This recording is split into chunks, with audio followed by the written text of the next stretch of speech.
Assalamualaikum warahmatullahi wabarakatuh. Apa kabar teman-teman? Semoga semuanya sehat ya. Dan tentunya senantiasa dalam lindungan Allah Subhanahu wa ta'ala. Memenuhi permintaan dari teman-teman yang sering ada di kolom komentar bahwa pun tolong dong di-share cara bagaimana agar tumbuhan atau tanaman hias kita bisa tumbuh subur dan cantik. Maka pada video kali ini aku akan share caranya, tapi menurut yang kami lakukan sehari-hari ya teman-teman, versi Irna Garden yang sudah kami buktikan sendiri hasilnya ya. Karena mungkin orang lain punya cara yang berbeda ya. Sebelum aku share cara-caranya, maka syarat pertama yang harus dipenuhi adalah teman-teman harus suka dulu nih sama tanaman, harus cinta tanaman. Karena kalau nggak suka dan nggak cinta sama tanaman, nggak mungkin tanaman itu akan cantik teman-teman. Karena kalau nggak ada rasa cinta, nggak ada rasa suka, pasti males untuk merawatnya. Nah, kalau udah males untuk merawatnya, mana mungkin tanaman kita jadi subur dan cantik.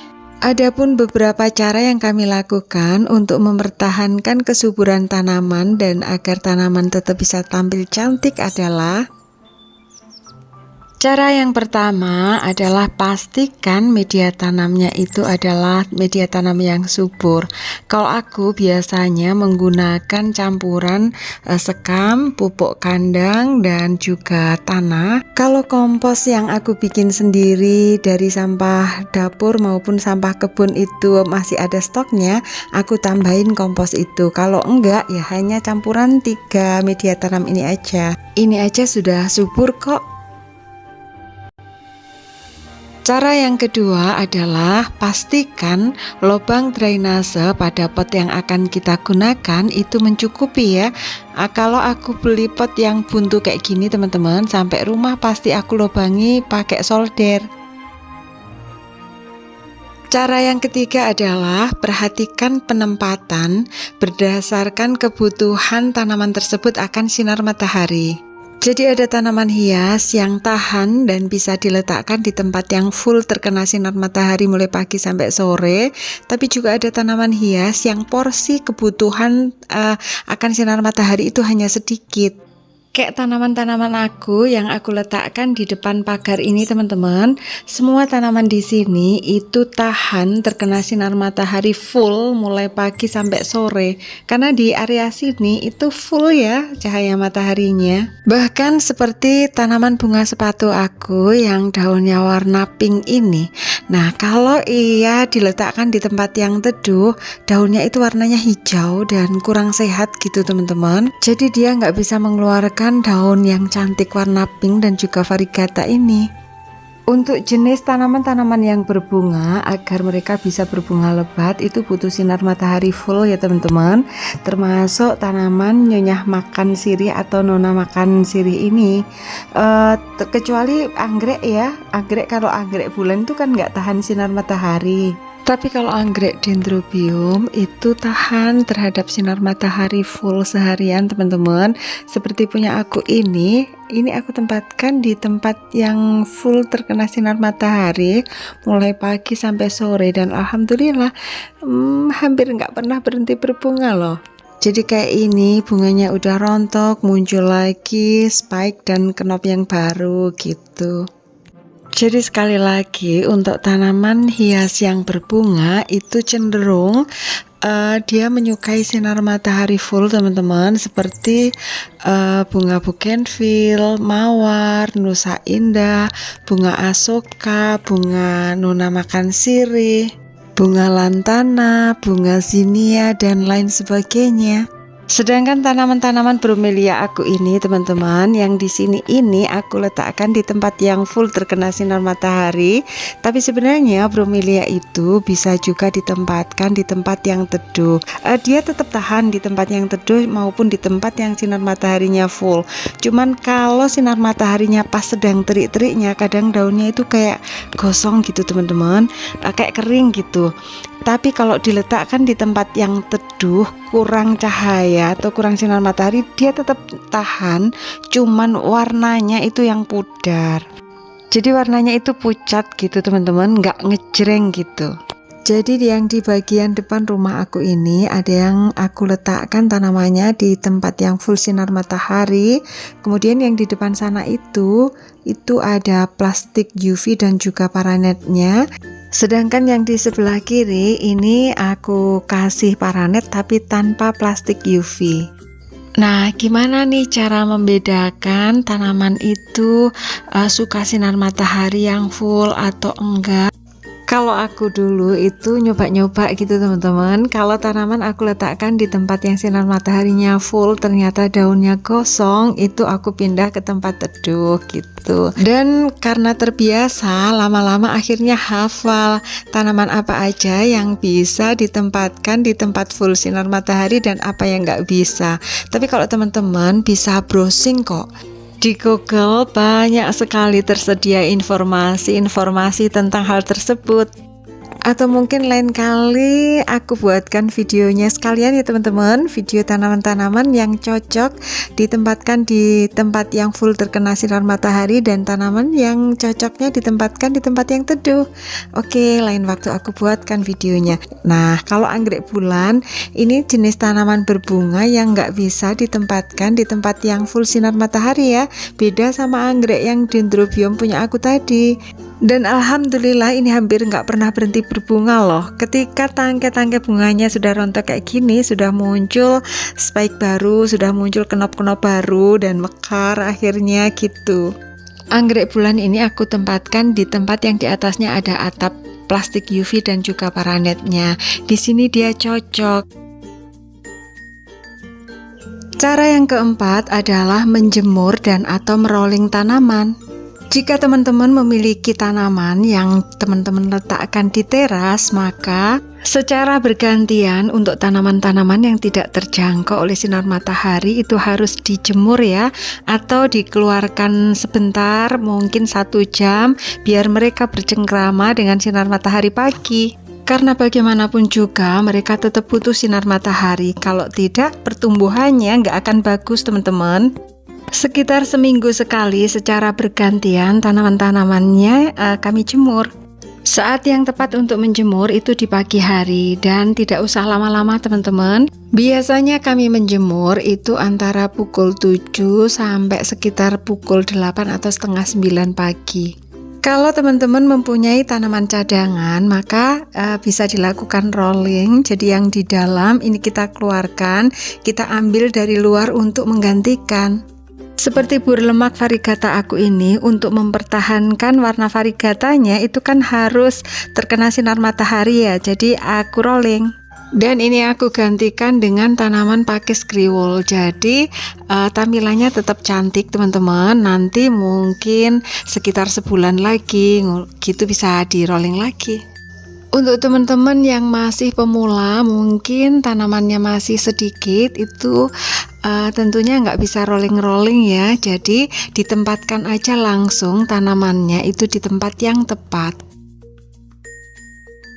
Cara yang kelima yaitu kita harus memperhatikan terkait penyiramannya ya. Untuk tanaman-tanaman yang kita letakkan di area yang full sinar mataharinya mulai pagi sampai sore, tanaman itu harus disiram setiap hari ya teman-teman. Kayak tanamanku yang di sini ini full sinar matahari ya teman-teman, mulai pagi sampai sore, maka harus disiram tiap hari. Dan yang lebih bagus sebenarnya nyiramnya itu sehari 2 kali loh, pagi dan sore hari. Dan yang sini itu juga full sinar matahari teman-teman, dari pagi sampai sore, karena ini kan ada temboknya sih, tapi temboknya itu di sebelah utara. Jadi sinar matahari pagi nembus langsung, sinar matahari sore juga nembus langsung. Kecuali kalau pas musim penghujan kan hampir hujan setiap hari, itu nggak usah disiram teman-teman. Untuk tanaman yang di bawah paranet, nah ini ada paranetnya, tapi sudah koyak paranetnya. Untuk yang tanaman di sini itu tidak setiap hari kami siram, paling 2 hari sekali baru kami siram. Kalau hujan nggak kami siram teman-teman, karena meskipun ada paranetnya, air hujan kan tetap bisa nembus ya. Karena ini hanya paranet aja, nggak pakai plastik UV, apalagi paranetnya itu sudah koyak. Kalau yang aku kasih plastik UV itu yang area di depan teras. Nah, yang area sini ini teman-teman, yang aku kasih plastik UV dan juga paranet, sehingga air hujan nggak bisa nembus ke sini. Karena lantainya itu aku keramik teman-teman, sehingga kalau terkena air hujan kan takutnya licin ya. Dan karena di sini tidak tertembus air hujan, jadi meskipun hujan tetap kami siram ya kalau memang kondisi media tanamnya sudah agak mengering. Jadi penyiraman yang di sini itu bisa 2 atau 3 hari sekali tergantung kondisi media tanam. Dan menyiramnya pun kami hanya sedikit-sedikit aja teman-teman, biar airnya itu tidak tercecer kemana-mana ya. Meskipun di bawah potnya sebenarnya sudah kami kasih tatakan. Adapun tanaman-tanaman yang di teras itu jadwal penyiramannya bisa 3-4 hari sekali. Cara keenam adalah pastikan kondisi media tanam itu dalam kondisi lembab aja, nggak becek juga nggak kering. Sehingga untuk penyiraman kayak gini itu kita kondisikan media tanam itu sudah sedikit mengering gitu teman-teman. Kalau kondisi media tanam masih basah ya jangan disiram, nanti akan becek. Kalau media tanamnya becek itu rawan timbul jamur teman-teman, dan juga bisa menyebabkan busuk akar. Nah kalau udah kayak gitu tanaman kita nggak akan subur lagi dan bisa-bisa jadi mati. Dan entah kenapa kalau media tanamnya becek itu jadi kayak banyak cacingnya gitu ya, karena cacing kan suka yang becek-becek gitu ya, basah-basah gitu. Dan kalau di pot itu banyak cacingnya, otomatis mengganggu akar teman-teman. Cacing itu memang bisa menyuburkan tanaman, tapi kalau tanaman itu kita tanam di lahan yang bebas. Tapi kalau kita menanamnya di pot saat kita lupa menyiram, kondisi media tanam agak kering, maka cacing itu cenderung mencari yang basah-basah teman-teman. Akhirnya akar tanaman kita yang jadi sasaran. Dan hal ini ada kaitannya dengan cara kedua tadi, yaitu memastikan lubang drainase pada potnya itu mencukupi, sehingga saat dilakukan penyiraman kayak gini, air itu bisa langsung keluar teman-teman, tidak menggenang di dalam pot.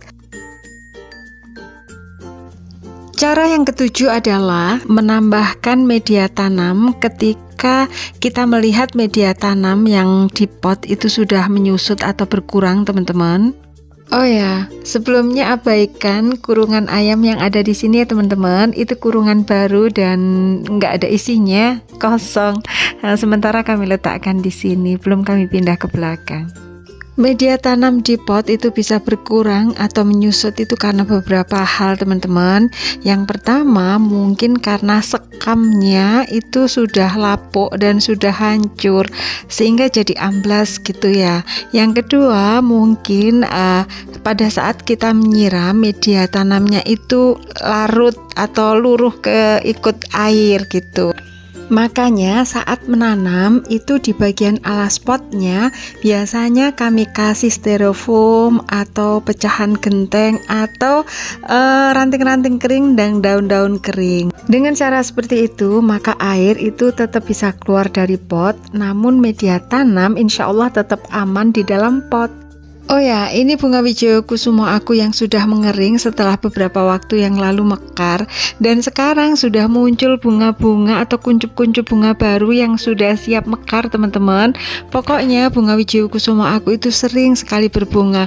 Kalau kata orang, tanaman Wijaya Kusuma itu susah atau jarang atau lama sekali berbunganya, tapi kok punya aku sering banget, teman-teman. Kalau kemarin aku bilang 2 bulan sekali tanaman Wijaya Kusuma aku itu berbunga, ternyata nggak ada 2 bulan. Setiap bulan kayaknya pasti bunganya mekar. Menambahkan media tanam sama artinya juga memupuk dan menambahkan nutrisi ya, karena di dalam media tanam itu sudah terdiri dari sekam bakar, tanah, sama pupuk kandang. Nah, berbicara tentang pemupukan, maka lanjut kita ke cara yang ke-8. Cara ke-8 kami adalah mengandalkan pada pupuk kandang ya. Meskipun ada pupuk-pupuk lain yang kami lakukan, tapi pupuk kandang adalah pupuk andalan kami. Dan pupuk kandang yang kami gunakan ini adalah pupuk dari kotoran kambing yang sudah dihaluskan dan ini sudah difermentasi, siap untuk digunakan. Aku beli dari Mas Cindung, teman-teman, dan biasanya selalu diantar ke rumah.